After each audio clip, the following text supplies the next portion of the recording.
mga kabihera. Ang oras po natin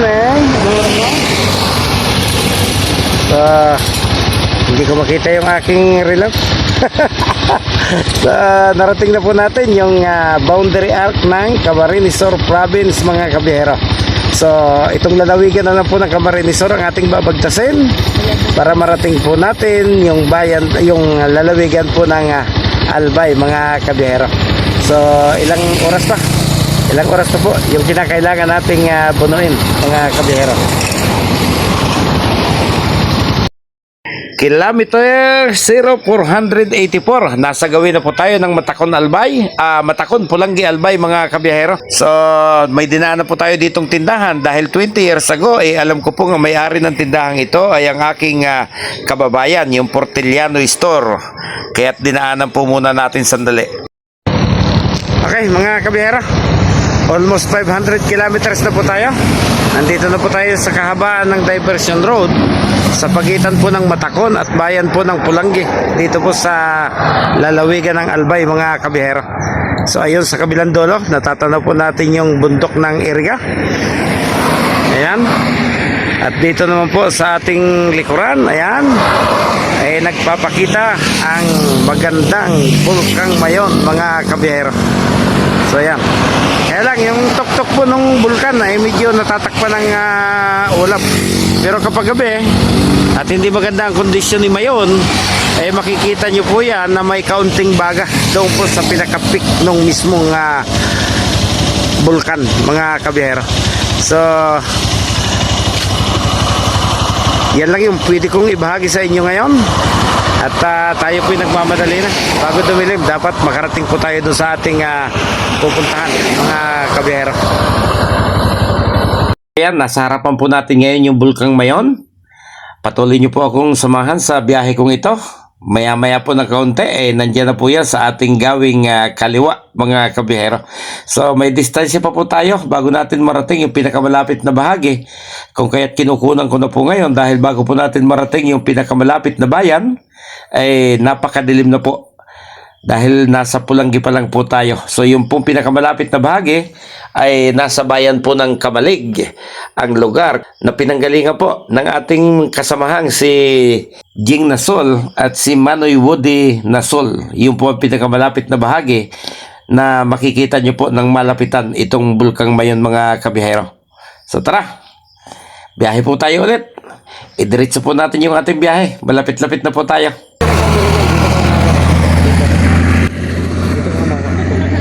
Puputulin mo na lang. Puputulin mo na lang? Ha? Puputulin mo na lang? Oo. Wala na yung Mayon. Naka-record na to? Ha? Naka-record? Oo, naka-record na yan.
parang kabayo. Hindi ko alam na ganun pala kalubak-lubak yung kalsada. Pagamat maganda po yung kalsada, hindi po maayos yung mga dugtugan. Parang nangangabayo yung nakasakay sa motorsiklo, mga kabiyahero.